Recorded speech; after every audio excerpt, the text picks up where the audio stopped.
Hello friends, welcome aboard the Starlight Fairy Tale Train. This train is a dream journey to fairy tale land. Have you all got your train tickets? If you subscribe, you can always take a ride. Close your eyes, prick up your ears, and listen in a comfortable position. Today's story is Little Red Riding Hood.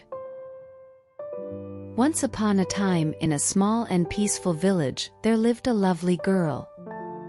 She was always bright and cheerful, yet she had one particular favorite thing, a red hood given to her by her grandmother.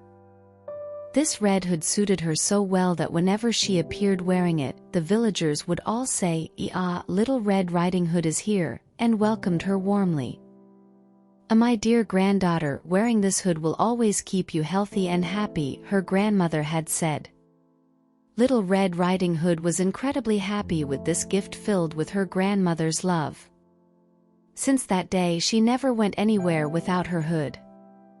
The villagers always greeted her with warm smiles, and she would greet the villagers back as she wandered through the village, from the small shops to the wide squares and the beautiful riverbanks.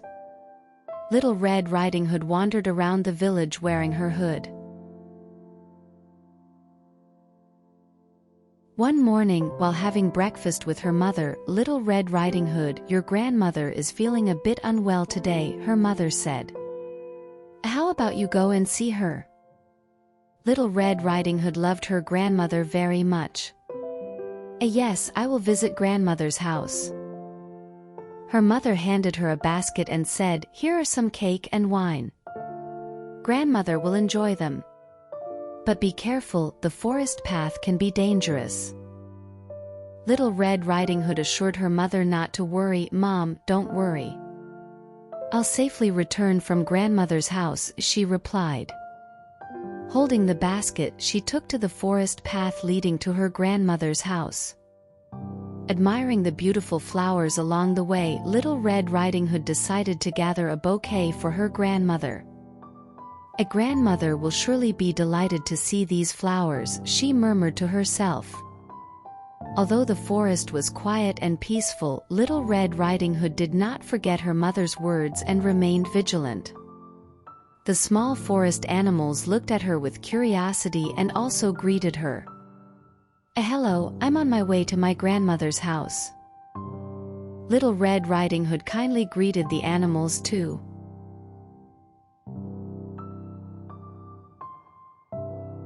While walking through the forest path, Little Red Riding Hood suddenly encountered a large wolf. The wolf showed interest in the basket she was carrying. "Hey, Little Red Riding Hood. What's in that basket?" the wolf slyly asked. Little Red Riding Hood, thinking the wolf was not scary, naively answered, "Hello, Mr. Wolf.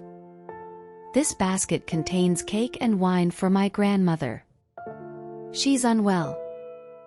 The wolf became even more interested upon hearing this. "Really? Where does your grandmother live?" the wolf asked again. Little Red Riding Hood told the wolf about her grandmother's house location. A grandmother's house is deep in the forest. Under a large oak tree, there's a house with a hazelnut fence. The wolf, scheming inside, advised Little Red Riding Hood, "Little Red Riding Hood, don't hurry and look around. The forest is full of beautiful flowers and wonderful scenery. Grandmother would understand even if you're late." Little Red Riding Hood heeded the wolf's words. "Should I? Then I'll pick some more beautiful flowers for grandmother." Naively believing the wolf, she began picking flowers.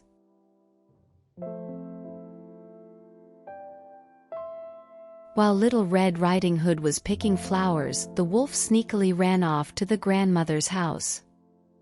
Racing through the forest, the wolf thought about his plan. "If I get to the grandmother's house first," he thought, "I could deceive both the grandmother and Little Red Riding Hood." The wolf cunningly devised a way to trick the grandmother into letting him inside. Upon arrival, the wolf imitated Little Red Riding Hood's voice and knocked on the door. "Grandmother, it's me, Little Red Riding Hood. Please open the door."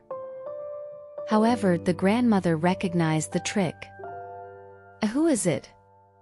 "That doesn't sound like my granddaughter," the grandmother cautiously inquired. But the wolf did not give up and tricked the grandmother even more cunningly. Eventually he managed to get inside the house. After startling the grandmother, he quickly devoured her. The wolf then dressed in the grandmother's clothes and lay in bed, waiting for Little Red Riding Hood.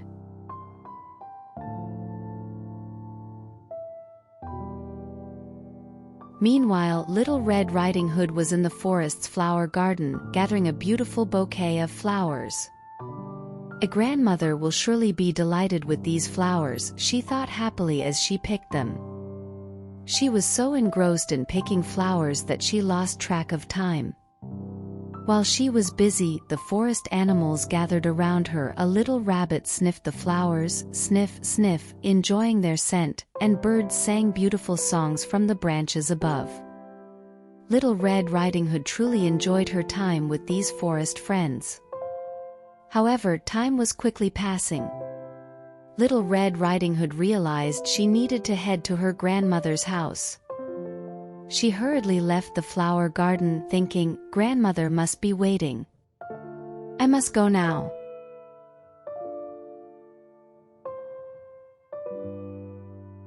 The wolf, dressed in grandmother's clothes, lay in bed, practicing how to imitate the grandmother while waiting for Little Red Riding Hood.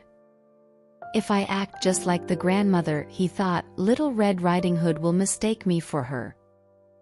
The wolf chuckled, pleased with his cunning plan. Then Little Red Riding Hood's voice was heard outside. "Grandmother, I'm here," she called out happily. Imitating the grandmother's voice, the wolf replied, "Pull the latch and come in, my dear." Little Red Riding Hood, without any suspicion, opened the door. At that moment, the wolf was waiting in the grandmother's bed.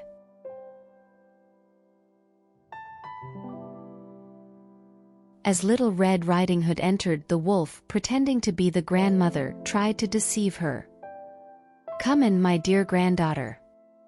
Grandmother has been waiting just for you." Little Red Riding Hood hurried into her grandmother's house. She found it odd that the door was open but thought her grandmother was expecting her and loudly called out, "Grandmother, I'm here."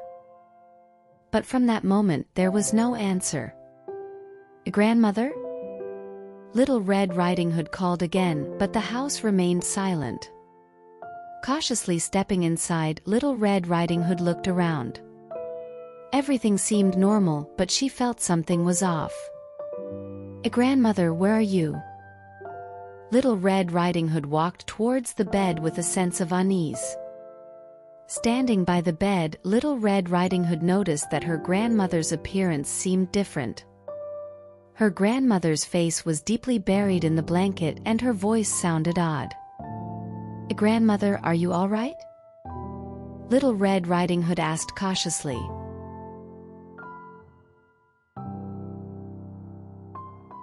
"Grandmother, why are your ears so big?" Little Red Riding Hood asked, pointing out her grandmother's unusually large ears. The wolf, still imitating the grandmother's voice, replied, "The better to hear you with, my dear." Suspicion filled Little Red Riding Hood's eyes. "But why are your hands so big?" The wolf, again imitating the grandmother's voice, answered, "The better to hug you with." "But grandmother, why is your mouth so big?" Little Red Riding Hood asked, growing more suspicious. At that moment, the wolf ceased pretending to be the grandmother and revealed his true form. "The better to eat you with," he shouted, leaping out of the bed towards Little Red Riding Hood.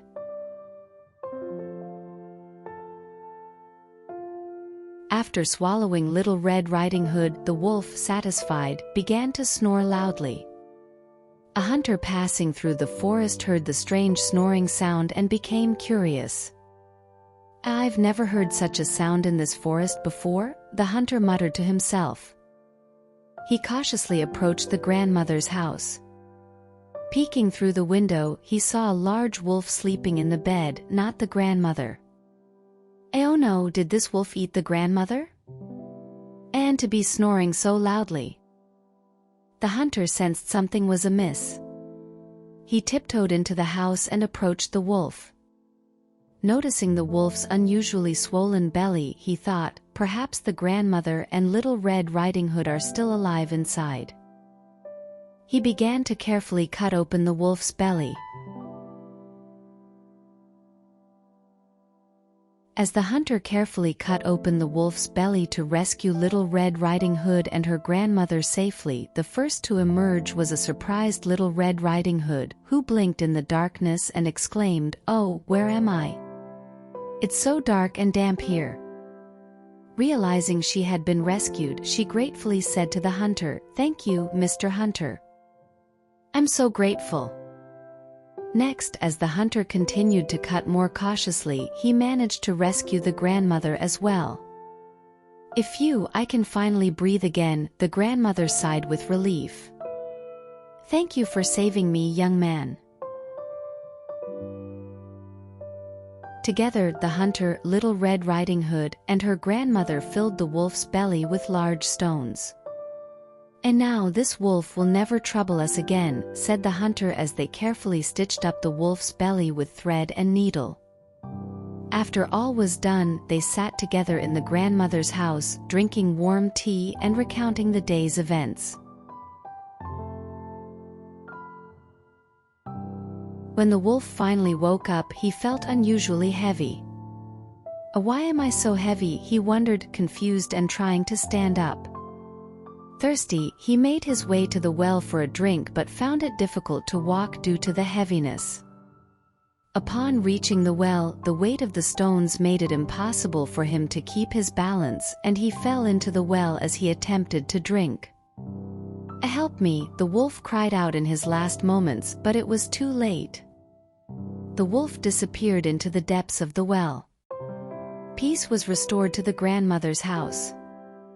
Little Red Riding Hood, her grandmother, and the hunter, after witnessing the wolf's end, returned home relieved. "Our forest is safe once again," they said. "Thank you for saving us from the danger of the wolf, Mr. Hunter," Little Red Riding Hood expressed her gratitude. The grandmother, Little Red Riding Hood, and the hunter remained friends for a long time. They often gathered to drink tea and share stories, dreaming of other adventures in the forest. Little Red Riding Hood, from that day forward, walked through the forest more cautiously, always remembering her grandmother's love and the hunter's bravery, and lived happily ever after.